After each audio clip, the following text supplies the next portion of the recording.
நான் உங்க அக்ஷிதா. லாஸ்ட் டேக்கு வந்துட்டோம்ல, ரொம்ப வருத்தமா இருக்கு. ஆமா, லாஸ்ட் டே எனக்கும் கொஞ்சம் வருத்தமா தான் இருக்கு. ஆனா இன்னைக்கு ஒரு உண்மையை நம்ம தெரிஞ்சுக்க போறோம். ஃபர்ஸ்ட் டே என்னன்னு உங்களுக்கு ஞாபகம் இருக்கா? God can change me. Second day God is kind. அப்ப தேர்ட் டே வெயிட், அதை ஜோம் பண்ணி நம்ம தெரிஞ்சுக்கலாம். எல்லாரும் கண்ணை மூடி கை கூப்பிக்கோங்க. இசப்பா, நல்ல நாள் தந்ததுக்காக நன்றி. இன்னைக்கு நாங்கள் இந்த செஷன்ல ஒரு உண்மையை தெரிஞ்சுக்க போறோம். அதை தெரிஞ்சுக்க எங்க கூட இருந்து எங்களுக்கு சொல்லித்தாங்க. இயேசுவின் நாமத்தில் பிதாவே, ஆமென். அக்ஷிதா, நீ எக்ஸாம் எழுதுற, ஆனா உனக்கு அந்த ஆன்சர் தெரியல. உனக்கு பக்கத்துல உட்கார ஃப்ரெண்டுக்கு அந்த ஆன்சர் தெரிஞ்சிருக்கு. அப்ப நீ என்ன பண்ணுவ? சில நேரத்தில் கொஸ்டினை யோசிப்பேன், ஆனால் சில நேரத்தில் வருத்தமாக தான் இருக்கும். உனக்கு கஷ்டமா இருக்கும்ல, அது காடுக்கு தெரியும். அதனாலதான் காட் ஒரு ஹெல்ப்பர் அனுப்பிச்சிருக்காரு. யார் அந்த ஹெல்ப்பர்? அதை பத்தி தான் இன்னைக்கு நம்ம பார்க்க போறோம். ஃப்ரெண்ட்ஸ், எங்க கூட சேர்ந்து சொல்லுங்க, Holy Spirit is my helper. Akshita, நம்மளுக்கு ஒரு ஹெல்ப்பர் இருக்கான்னு நினைக்கும் போதே எப்படி இருக்குல்ல? ஆமா, நம்மளுக்காக ஒருத்தர் இருக்காருன்னு சொல்லிட்டு எந்த கவலை இல்லாம ஜாலியா இருக்கும். அந்த ஃபில்லே ஒரு பாட்டு கேட்கலாமா? Come on guys. தம்பி தங்கையே உதவி செய்கிறார், தம்பி தங்கையே உதவி செய்கிறாரோ, உனக்கும் எனக்கும் உதவி செய்கிறார், உனக்கும் எனக்கும் உதவி செய்கிறார். யாரு யாரு யாரு? பரிசுத்த ஆவியானவர் அவரு. யாரு யாரு யாரு? பரிசுத்த ஆவியானவர் அவரு. பாவத்தை குறித்தும் நீதியை குறித்தும் கண்டித்து உணர்த்துவாரே. பாவத்தை குறித்தும் நீதியை குறித்தும் கண்டித்து உணர்த்துவாரே. யாரு யாரு யாரு? பரிசுத்த ஆவியானவர் அவரு. யாரு யாரு யாரு? பரிசுத்த ஆவியானவர் அவரு. ஜெசிகா, அந்த சாங் மூலமா நம்ம ஹெல்ப்பர் யாருன்னு தெரிஞ்சுக்கிட்டோம்ல. உனக்கு அந்த 2 days மெமரி வர்ஸ் ஞாபகம் இருக்கா ஜெசிகா? ஞாபகம் இருக்கு. ஃப்ரெண்ட்ஸ், உங்களுக்கு ஞாபகம் இருக்கா? உங்களுக்கு ஞாபகம் இருக்குன்னு நான் நம்புறேன். இன்னைக்கு கூட நம்ம 3rd day மெமரி வர்ஸை கத்துக்க போறோம். ஹலோ தம்பி தங்கச்சி, உனக்கு பர்த்டே வந்தா நீ என்னெல்லாம் வாங்குவ? ட்ரெஸ் வாங்குவ, அப்புறம் கேக்கு, வேற என்ன வாங்குவீங்க? சாக்லேட் வாங்குவீங்களா? ஓ, இதெல்லாம் வாங்குவீங்களா? இதெல்லாம் வாங்குறதுக்கு உங்களுக்கு என்ன தேவைப்படும்? பணம் தேவைப்படும்ல? ஆமா, சரி. அப்புறம் நீங்க எங்கேயாவது ஊருக்கு போறீங்க, அப்ப நீங்க பஸ்ல ட்ரெயின்லலாம் போகும்பொழுது என்ன கொடுத்து போகணும்? பணம் கொடுத்து போகணும்ல? ஆமா, கரெக்டா சொல்லிட்டீங்க. சரி, உங்களுக்கு ரொம்ப பசிக்குது, நீங்க ஹோட்டலுக்கு போறீங்க, அப்ப சாப்பிட்றப்ப நீங்க ஸ்நாக்ஸ் அதெல்லாம் சாப்பிடும் பொழுது உங்களுக்கு நீங்க அங்க என்ன கொடுக்கணும்? பணம் கொடுக்கணும்ல? அப்புறம் நீ கேம் விளையாண்டுட்டே இருக்கிற, இல்ல வீடியோ பார்த்துட்டு இருக்க, திடீர்னு உன்னோட போன்ல நெட் முடிஞ்சிடுச்சு, அப்ப ரீசார்ஜ் பண்ணும்ல? ரீசார்ஜ் பண்றதுக்கு என்ன வேணும்? பணம் தேவைப்படும்ல? ஆமா, நம்ம எதை வாங்கணும்னாலும் நமக்கு பணம் தேவைப்படுது. ஆனா இந்த பணத்தை வச்சு நம்ம இதெல்லாம் வாங்க மட்டும்தான் முடியும். இந்த உலகத்துல ஒருத்தர் இல்லாம நம்மளால எதுவுமே செய்ய முடியாது. அவர் யாருன்னு சொல்லி இப்ப நம்ம பார்க்கலாமா? இது யாரெல்லாம் பார்த்திருக்கிறீங்க? எல்லாரும் பார்த்திருக்கிறீங்களா? என்னது இது? பைபிள்னா என்ன தெரியுமா? தேவனுடைய வார்த்தை. இதுல இருக்கிறது எல்லாமே 100% உண்மையானது. இதுல எத்தனை பிரிவு இருக்குன்னு உங்களுக்கு தெரியுமா? 2 பிரிவுல, ஒண்ணு பழைய ஏற்பாடு, இன்னொன்னு புதிய ஏற்பாடு. பழைய ஏற்பாட்டுல ஏசு கிறிஸ்து பிறக்கிறதுக்கு முன்னாடி இருந்தது எல்லாமே பழைய ஏற்பாட்டுல இருக்கு. புதிய ஏற்பாட்டுல ஏசப்பா பிறந்ததுக்கு அப்புறம் இருக்கிறது எல்லாமே புதிய ஏற்பாட்டுல இருக்கு. இன்னைக்கு நம்ம படிக்க போற வசனம் எங்க தெரியுமா இருக்கு? புதிய ஏற்பாட்டுல யோவான்ல இருக்கு. அக்கா உங்களுக்கு வாசித்து காட்டுறேன். யோவான் 15:5. என்னை அல்லாமல் உங்களால் ஒன்றும் செய்யக்கூடாது. யோவான் 15:5. இப்ப நம்ம எல்லாரும் சேர்ந்து ஒரு முறை வாசிக்கலாமா? யோவான் 15:5. என்னை அல்லாமல் உங்களால் ஒன்றும் செய்யக்கூடாது. யோவான் 15:5. தம்பி தங்கச்சி, இங்க என்னை அல்லாமல்னு இருக்குல்ல, அது யார் தெரியுமா? அவர் தான் ஏசு கிறிஸ்து. அவரு தேவனுடைய ஒரே பேரான குமாரன். உன்னை என்னையும் போல ஒரு சின்ன குழந்தையா அந்த பூமியில பிறந்தாரு. உன்னை என்னையும் போல ஓடினாரு, சாப்பிட்டாரு, சிரிச்சாரு, எல்லாமே பண்ணாரு. ஆனா நீயும் நானும் செஞ்ச ஒரு விஷயத்த அவர் பண்ணல. அது என்ன தெரியுமா? பாவம். பாவமே பண்ணாத அந்த இயேசு கிறிஸ்து நீ செஞ்ச பாவத்துக்காக அவங்க கைகள்ல ஆணி அடிச்சாங்க, அவங்க காலில் ஆணி அடிச்சாங்க, அவங்க தலையிலெல்லாம் முள்முடி வச்சாங்க, அவங்க ரத்தத்தை எல்லாம் அந்த பூமியில சிந்திட்டாங்க. அவங்க இறந்து போன பிறகு அவங்கள அடக்கம் பண்ணிட்டாங்க. அடக்கம் பண்ண ஏசப்பா 3ஆவது நாள் உயிரோட எழுந்துட்டாரு. இன்னும் அவர் உயிரோடு தான் இருக்கிறாரு. அந்த ஏசப்பா இந்த நம்மளுடைய பாவத்துக்காக ரத்தம் சிந்தணும்னு சொல்லி பைபிள்ல எழுதி இருக்குது. அடுத்தது வசனம் என்ன சொல்லியிருக்கு? உங்களால் அப்படின்னு சொல்லியிருக்குல்ல. உங்களால்னா யார் தெரியுமா? நீயும் நானும் தான். நீயும் நானும் ஒரு பாவி அப்படின்னு தான் பைபிள்ல சொல்லியிருக்கு. நம்ம பிறக்கும் பொழுதே பாவத்துல தான் பிறக்கிறோம், பாவ சுவாபத்தோட தான் பிறக்கிறோமா. அது மட்டும் இல்ல, நீ பார்க்குற எல்லாருமே என்ன பண்ணியிருக்கிறாங்க? பாவம் செஞ்சிருக்கிறாங்க தான். பாவம்னா என்ன தெரியுமா? கடவுளுக்கு பிடிக்காத யோசிக்கிறது, பேசுறது, செய்யறது எல்லாமே பாவம்தான். கடவுளுக்கு பிடிக்காத யோசிக்கிறத பேசுறதுனா என்ன தெரியுமா? நம்ம தெரியாம பொறாமையா சிலரை யோசிப்போம், பொறாமையா அவங்கள பார்ப்போம். அதே போல சிலர் பொருள் மேல ஆசைப்பட்டு அதை எடுத்துருவோம். நம்ம என்ன பண்ணுவோம்? பொய் பேசுவோம். இது எல்லாமே என்னது? பாவம். இந்த பாவத்துக்கு ஒரு தண்டனை இருக்குன்னு சொல்லி கூட பைபிள்ல இருக்கு. அது என்ன தெரியுமா? உன்னை தேவனை விட்டு ரொம்ப தூரம் பிரிச்சிடுமா. அது ரொம்ப கொடுமையா இருக்கும்ல. பைபிள்ல அடுத்தது சொல்லியிருக்கு, ஒன்றும் செய்யக்கூடாது அப்படின்னு சொல்லியிருக்கு. ஒன்றும் செய்யக்கூடாதுன்னா என்ன தெரியுமா? நம்மளால எதுவுமே செய்யக்கூடாது. எப்போ? அந்த இயேசு கிறிஸ்து நம்ம வாழ்க்கையில இல்லைன்னா நம்மளால எதுவுமே செய்ய முடியாது அப்படின்னு சொல்லி இந்த பைபிள்ல சொல்லியிருக்கு. குறிப்பா என்னன்னா, பாவத்தோட தண்டனையிலிருந்து நம்மளை யாராலையுமே காப்பாற்ற முடியாது. பாவத்தோட தண்டனையிலிருந்து உன்னை நீனே காப்பாத்திக்க முடியாது. எப்ப காப்பாற்றப்பட முடியும்னா, நீ ஒரு பாவின்னு ஒத்துக்கிட்டு என்னோட பாவத்துக்காக இயேசு கிறிஸ்து சிலுவையில மரித்து அடக்கம் பண்ணப்பட்டு 3ஆவது நாள் உயிரோட எழுந்தாங்க அப்படின்றத நீ நம்பி உன் உள்ளத்துல அவரை ஏற்றுக்கொள்ளப்படும் போதுதான் அந்த பாவத்தோட தண்டனையிலிருந்து காப்பாற்றப்பட முடியும். அதான் தம்பி தங்கச்சி இந்த வசனத்துல சொல்லியிருக்கு. ஓகேவா? இப்ப எல்லாரும் சேர்ந்து இந்த வசனத்தை ஒரு முறை நம்ம படிக்கலாமா? யோவான் 15:5 என்னை அல்லாமல் உங்களால் ஒன்றும் செய்யக்கூடாது. ஓகே, இப்ப நீ ஒருவேளை நான் ஆண்டவரை ஏற்றுக்கொண்ட தம்பி தங்கச்சியா தான் இருக்கிறேன் அப்படின்னு சொன்னீன்னா, உன்னை ஆண்டவர் பாவத்தோட தண்டனையிலிருந்து காப்பாத்திருக்கிறார்ல, அதை நீ போய் மற்றவங்கள்ட்ட சொல்லி இந்த உலகத்துக்கு நீ ஒரு சாட்சியா வாழலாம். இல்லக்கா, இது வரைக்கும் நான் ஆண்டவரை ஏற்றுக்கொள்ளவே இல்லை, எனக்கு அந்த ஆண்டவரை பற்றி தெரியாது அப்படின்னு நீ சொன்னீன்னா, இன்னைக்கு உனக்கு ஒரு வாய்ப்பு இருக்கு. அந்த நேரத்துல நீ உன்னோட உள்ளத்துல ஆண்டவரை ஏற்றுக்கொண்டு நீயும் அவருடைய பிள்ளையா மாற முடியும். ஓகேவா? இப்ப நம்ம ஒரு கேம் மூலமா இந்த வசனத்தை கத்துக்க போறோம். அதுக்கு முன்னாடி ஒரு முறை எல்லாரும் சேர்ந்து இந்த வசனத்தை சொல்லிடலாமா? ஓகே. யோவான் 15:5 என்னை அல்லாமல் உங்களால் ஒன்றும் செய்யக்கூடாது. யோவான் 15:5. ஓகே, இப்போ ஸ்கிரீன்ல என்ன தெரியுது நீங்க பார்க்க போறீங்க. ஓகேவா? பார்க்கலாமா? பால்ஸ் தெரியுதுல. ஓகே, பால்ஸ் வச்சு விளையாடுறதெல்லாம் யாருக்கு பிடிக்குமோ அவங்க எல்லாரும் சேர்ந்து என் கூட அந்த வசனத்தை சொல்றீங்களா? ஓகே, சொல்லலாமா? யோவான் 15:5 என்னை அல்லாமல் உங்களால் ஒன்றும் செய்யக்கூடாது. யோவான் 15:5. சூப்பரா சொல்லிட்டீங்க. அடுத்தது ஸ்கிரீன்ல என்ன தெரியுது பார்க்கலாமா? கிளே தெரியுதுல. கிளே வச்சு நிறைய பொம்மைலாம் செய்வோம், நிறைய ஷேப்ஸ்லாம் செய்வோம்ல. அதை வச்சு விளையாடுறது யாருக்கெல்லாம் பிடிக்கும்? அவங்கெல்லாம் சேர்ந்து இந்த வசனத்தை சொல்லலாமா? ஓகே. யோவான் 15:5 என்னை அல்லாமல் உங்களால் ஒன்றும் செய்யக்கூடாது. யோவான் 15:5. சூப்பரா சொல்லிட்டீங்க. அடுத்தது இப்ப என்ன தெரியுதுன்னு பார்க்கலாமா? ஓ, டால்ஸ் தெரியுதுல. ஆமா, பொம்மை வச்சு விளையாடுறதெல்லாம் யாருக்கு பிடிக்குமோ அவங்கெல்லாம் சேர்ந்து இப்ப இந்த வசனத்தை நம்ம சொல்ல போறோம். ஓகேவா? சொல்லுங்க. யோவான் 15:5 என்னை அல்லாமல் உங்களால் ஒன்றும் செய்யக்கூடாது. யோவான் 15:5. ஓகே, இப்ப கடைசியா என்ன தெரியுதுன்னு பார்க்கலாமா? எல்லாமே தெரியுதா?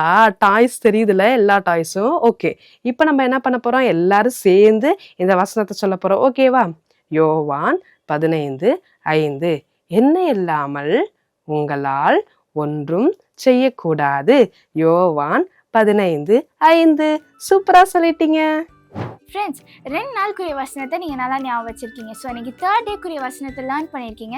ஸோ இந்த 3 நாளுக்குரிய வசனத்தையும் மறந்துடாதீங்க. அக்ஷிதா, உங்க அம்மா ஏதாவது சொல்லி அதை கேட்காம நீ அடி வாங்கியிருக்கியா? வாங்கியிருக்கேனே. இதே மாதிரி தான் பைபிளில் ஒரு இன்சிடென்ட் நடந்துச்சு. ஸோ யார் கீழ்ப்படியாமல் போனால் யார் பனிஷ்மெண்ட் வாங்கலான்றதை பார்க்கலாம். மக்களே எல்லாரும் வாங்க, பெரிய வெள்ளம் வரப்போகுது. பெரிய வெள்ளம் வந்து இந்த பூமியே அழிய போகுது. நீங்கள்லாம் தப்பிக்கிறதுக்கு ஒரே ஒரு வழி தான் இருக்குது. ஆமாம் தம்பி தங்கச்சி, எதுக்கு பெரிய வெள்ளம் வரப்போகுது? இதை யார் சொல்கிறா? இந்த மக்கள்லாம் தப்பிக்கிறதுக்கு என்ன ஒரு வழி இருக்குது? அதைத்தான் இன்னைக்கு நம்ம பார்க்க போகிறோம். உனக்கு தெரியுமா தம்பி தங்கச்சி, பல வருஷங்களுக்கு முன்னாடி வாழ்ந்த மனிதர்கள்லாம் என்ன பண்ணிட்டு இருந்தாங்க தெரியுமா? நிறைய தவறான செயல்கள்லாம் செஞ்சுட்டு இருந்தாங்க. கொலை பண்ணுறது, கொள்ளையடிக்கிறது, மற்றவங்கள அடிக்கிறது, இந்த மாதிரி நிறைய தவறான விஷயங்கள்லாம் செஞ்சுட்டு இருந்தாங்க. இந்த விஷயங்கள்லாம் தேவனுக்கே கோவப்படுத்துகிற அளவுக்கு இருந்துச்சு. நீ யோசிச்சு பாரு, தேவனுக்கே கோவப்படுத்துகிற அளவுக்கு அவங்க எவ்வளோ பெரிய காரியங்கள்லாம் பண்ணிட்டு இருந்திருப்பாங்கன்னு. இன்றைக்கி கூட நீயும் நானும் சில நேரங்களில் தேவனுக்கு பிரியமில்லாத தவறான காரியங்களை நம்ம பண்ணிட்டு இருக்கோம். அதை தான் பாவம்னு சொல்லலாம். பாவம்னா என்ன தெரியுமா? தேவனுக்கு பிடிக்காததை யோசிக்கிறது, தேவனுக்கு பிடிக்காததை பேசுகிறது, தேவனுக்கு பிடிக்காத செய்கிறது, இது எல்லாமே பாவம் தான். நீ நினைக்கலாம், நான் ஒன்றும் அவ்வளோ பெரிய பாவம் பண்ணலையே, நான் ஒன்றும் யாரையும் கொலை பண்ணலையே, நான் எதையும் கொள்ளையடிக்கலையே அப்படின்னு நினைக்கலாம். ஏதாச்சும் உங்கள் அம்மா அப்பா வேலை செய்யும்போது, போம்மா எனக்கு முடியலை, நீ தம்பியை போக சொல்லு, தங்கச்சியை போக சொல்லுன்னு அம்மா அப்பா வேற்று பேசுகிறப்பாரு, அது கூட பாவம் தான். மிஸ் ஏதாச்சும் ஹோம்ஒர்க் செய்ய சொல்லியிருப்பாங்க, மிஸ் எனக்கு காய்ச்சல் வந்துருச்சு மிஸ், எனக்கு வயிறு வலிச்சிருச்சு மிஸ்ன்னு போய் சொல்கிற பார்த்தியா, அது கூட பாவம் தான்.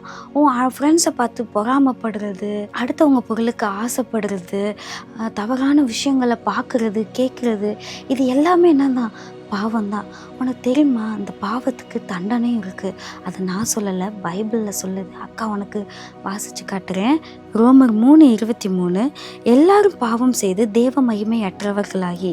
நீ நினைக்கலாம் நீ மட்டும் தான் பாவம் பண்ணிட்டு இருக்கியான்னு. நான் எல்லாருமே பாவம் பண்ணிட்டு தான் இருக்கோம். இந்த பாவத்துக்கு ஒரு தண்டனை இருக்குது. அது என்ன தெரியுமா? நம்ம தேவனை விட்டு ரொம்ப தூரமாக அந்த பாவம் நம்மளை பிரிச்சிரும். பைபிளில் வசனம் சொல்லுது, நம்ம பிறக்கும் போதே பாவம் பண்ணுற சுவாபத்தில் தான் பிறந்திருக்கோம். நம்ம எப்படி தேவனுக்கு பிடிக்காத தவறான விஷயங்கள்லாம் செஞ்சோமோ, அதே மாதிரி தான் அப்போ வாழ்ந்துட்டு இருந்த மக்களும் தேவனுக்கு பிடிக்காத காரியங்கள்லாம் செஞ்சுட்டு இருந்தாங்க. ஆனாலும் இந்த ஜனங்களுக்கு மத்தியில் ஒரே ஒருத்தர் மட்டும் தேவனுக்கு முன்னாடி நீதிமானா இருந்தார். நீதிமானா என்ன தெரியுமா? தேவனுடைய வார்த்தையை கேட்டு அதன்படி நடக்கிறது, தேவனுடைய வார்த்தைக்கு கீழ்ப்படுகிறது. அவர் யார் தெரியுமா? அவர் பேர் தான் நோவா. இந்த நோவாக்கு ஒரு மனைவி இருந்தாங்க. அவங்களுக்கு 3 பசங்க இருந்தாங்க. இந்த 3 பசங்களுக்கும் கல்யாணம் ஆகி மனைவி இருந்தாங்க. மொத்தமாக இவங்க ஃபேமிலியில் நோவாவை சேர்த்து 8 பேர் இருந்தாங்க. ஒரு நாள் தேவன் நோவா கிட்ட பேசினார். என்ன பேசினார் தெரியுமா? இந்த ஜனங்கள் எல்லாரும் என் முன்னாடி ரொம்ப பாவம் பண்ணி என்னை ரொம்ப கோவப்படுத்திட்டாங்க. நான் அதனால் என்ன பண்ண போகிறேன் தெரியுமா? இந்த வானத்தை திறந்து நான் மழையை பெய்ய பண்ணி இந்த பூமியவே நான் அழிக்க போகிறேன். ஆனால் அதுக்கு முன்னாடி ஒரு சான்ஸ் இருக்குது. அது என்ன தெரியுமா? நீ ஒரு பேழையை கட்ட போகிற. பேலைன்னா என்ன தெரியுமா தம்பி தங்கச்சி? பேலைன்னா பெரிய கப்பல். நம்ம எல்லாரும் டைட்டானிக் பார்த்துருப்போம்ல. டைட்டானிக் எவ்வளோ பெருசாக இருக்கும். ஆனால் அந்த டைட்டானிக்கை விட இது பெரிய பேலை. பெரிய பேலையை தேவன் நோவாவை கட்ட சொன்னார். அந்த பேலையை எப்படிலாம் கட்டணும்னு இன்ஸ்ட்ரக்ஷன்லாம் சொன்னார். தேவன் நோவாவை வழி நடத்தினார். கொப்பேர் மரத்தில் தான் இந்த பேலையை கட்டணும். இந்த பேலைக்கு எவ்வளோ நீளம், எவ்வளோ உயரம், எவ்வளோ அகலம் இதெல்லாம் இருக்கணும்னு சொல்லி நோவாக்கு இன்ஸ்ட்ரக்ஷன் கொடுத்தாரு.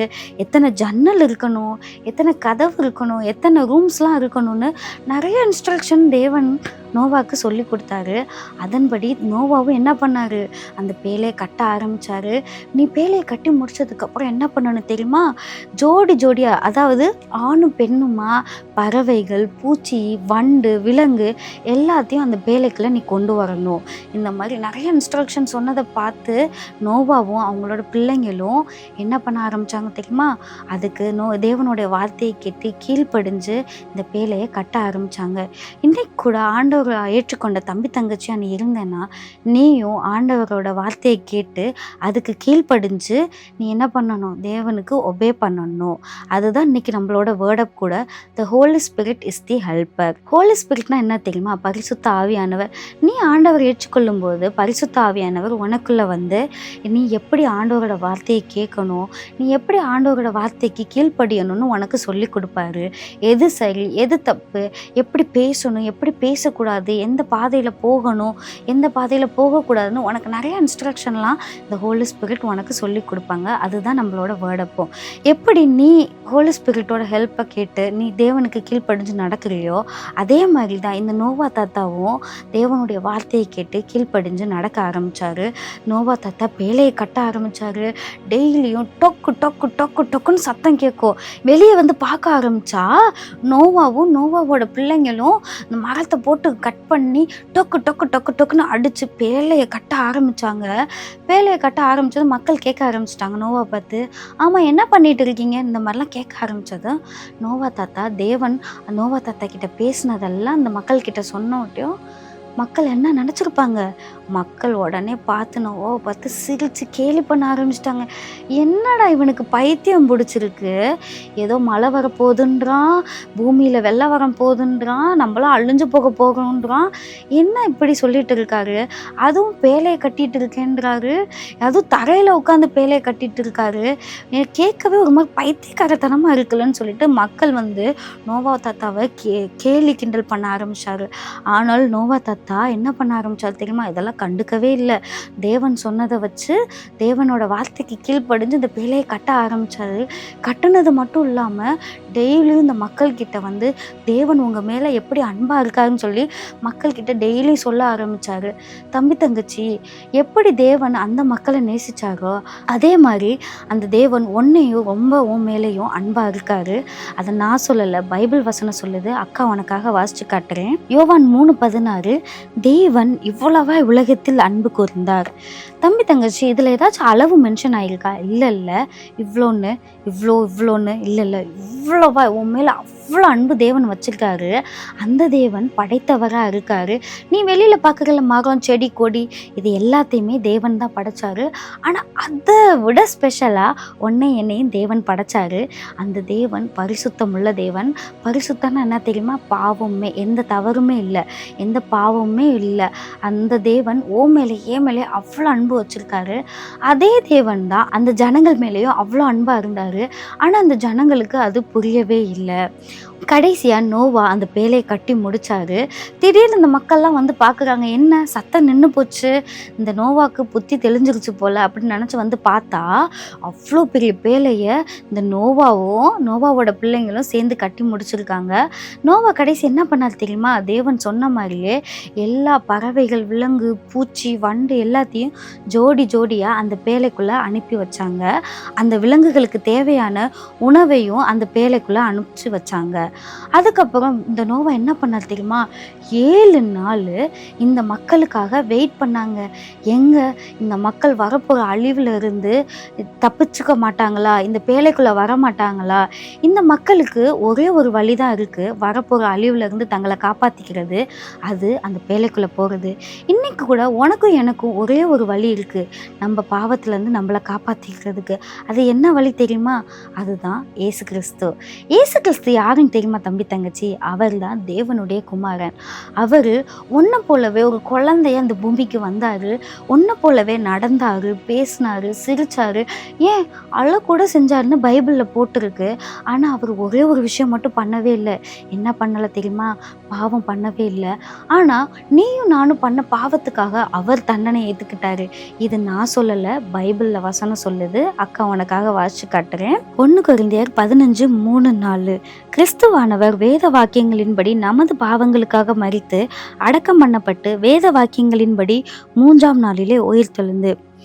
இயேசு கிறிஸ்து என்னுடைய பாவத்துக்காக சிலுவையில் ரத்தம் சிந்தி அடிக்கப்பட்டு மறித்து மறுபடியும் 3ஆம் நாளில் உயிரோடு எழுந்தார். அதனால் என்னுடைய பாவம் மன்னிக்கப்படும். என்னுடைய பாவம் எப்படி மன்னிக்கப்படுறதுக்கு இயேசு கிறிஸ்து ஒரு வழியாக இருந்தாரோ, அந்த ஜனங்களும் வரப்போகிற அழிவிலிருந்து காப்பாற்றுறதுக்கு ஒரே வழி அந்த பேழைக்குள்ளே போகிறது தான். ஆனால் கடைசி என்ன ஆச்சு தெரியுமா, இந்த ஜனங்கள் யாருமே அந்த பேழைக்குள்ளே போகலை. கடைசியில் தேவன் பேழையோட கதவை அடைச்சாரு. தேவன் சொன்ன மாதிரியே மழை பெய்ய ஆரம்பிச்சிச்சு. மழை பெய்ய ஆரம்பிச்சோன்னா தண்ணியெல்லாம் நிரம்ப ஆரம்பிச்சிச்சு. இந்த ஜனங்கள் எல்லாம் மரத்து மேலே போய் ஏறி உட்காருது, வீடு மேலே ஏறி போய் உட்காருது. எப்படியாச்சும் நம்ம இந்த மலையிலேருந்து காப்பாற்றிக்கலாம் நம்மளன்னு சொல்லி இதெல்லாம் பண்ண ஆரம்பித்தாங்க. ஆனால் அவங்களால எதுவும் பண்ண முடியலை. கடைசி தண்ணி நம்ப ஆரம்பிச்சிருச்சு.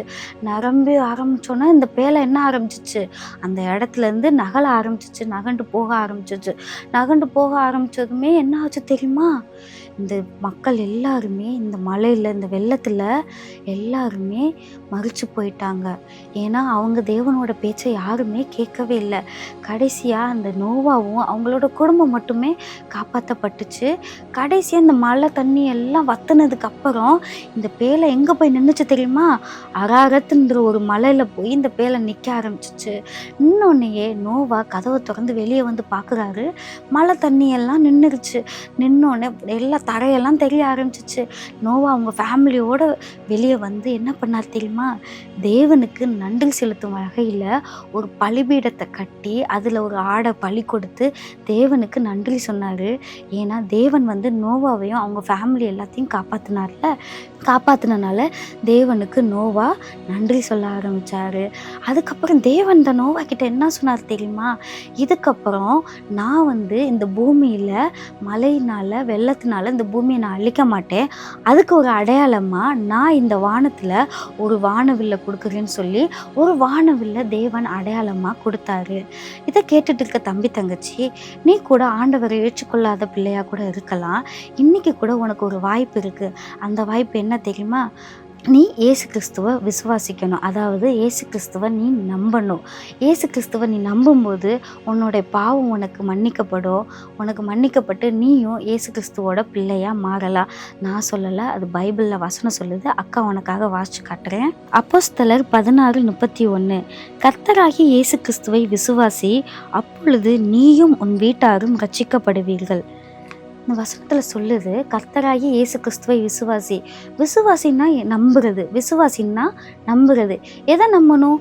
இயேசு கிறிஸ்து உனக்காக தான் இந்த பூமிக்கு வந்தார். உன்னோடைய பாவத்துக்காக தான் சிலுவையில் ரத்தம் சிந்தி உனக்காக மறித்து மீண்டும் உயிரோடு வந்தார். இதனால் உன்னோட பாவம் உனக்கு மன்னிக்கப்படும். நீ விசுவாசிக்கும் போது இயேசு கிறிஸ்துவோட பிள்ளையா நீ மாறலாம். இப்போ கூட உனக்கு ஒரு வாய்ப்பு கொடுக்கப்படுது. தம்பி தங்கச்சி, இருக்கிற இடத்துலேருந்து நீ ஜெபம் பண்ண போகிற. நீ ஏசப்பா கிட்ட பேச போகிற. நானும் உனக்காக ஜெபம் பண்ண போகிறேன். எங்கள் அன்பின் பரலோக பிதாவே, இந்த நல்ல வேலைக்காக நன்றி ஏசப்பா. இன்னத்துல இதை பார்த்துக்கிட்டு இருக்கதான தம்பி தங்கச்சி, அவங்க பாவத்துக்காக உங்ககிட்ட ஜெபம் பண்ணுறாங்க. அவங்க பாவத்தை நீங்கள் மன்னிச்சு உங்களோட பிள்ளையாக நீங்கள் அவங்கள மாற்றுங்க. இயேசுவின் மூலம் ஜெபிக்கும் எங்கள் ஜீவனுள்ள நல்ல பிதாவே, ஆமேன். ஃப்ரெண்ட்ஸ், கீழ்ப்படியலைன்னா என்ன ஆகும் நம்ம கேட்டோம். காட் நம்மளுக்கு ஹெல்ப் பண்ண ரெடியாக இருக்காது. ஆனால் நம்ம தான் கீழ்ப்படியணும். இன்னைக்கு கூட நம்ம பார்த்தோமே, Holy Spirit is my helper. Friends, நம்ம 3 விஷயத்தை கற்றுக்கிட்டோம். Day 1, God can change me. Day 2, God is kind. Day 3, அதாவது இன்னைக்கு, Holy Spirit is my helper. இந்த 3 விஷயத்தையும் நீங்க மறந்துடாதீங்க ஃப்ரெண்ட்ஸ். காடால் நம்மளை சேஞ்ச் பண்ண முடியும். God is kind. அப்புறம் God நம்மளோட ஹெல்ப்பராகவும் இருக்கிறாரு. இதுக்காக நம்ம காடுக்கு தேங்க் பண்ணி ஜம்ப் பண்ண போகிறோம். எல்லாரும் கண்களை மூடி கையை குப்பிக்கோங்க. ஏசப்பா, இந்த நாள் கொடுத்ததுக்காக நன்றி. இன்னைக்கு ஹோலி ஸ்பிரிட் இஸ் மை ஹெல்ப்னு கற்றுக்கிட்டோம். நீங்கள் எனக்கு ஹெல்ப் பண்ணுங்க. நீங்கள் எங்கள் கூட இருங்க. இயேசுவின் நாமத்தின் பிதாவே, ஆமென். அடுத்த ஒரு சூப்பர் எபிசோட்ல உங்களை சந்திக்கிறோம். Until then, bye from Jessica and Akshita. Bye.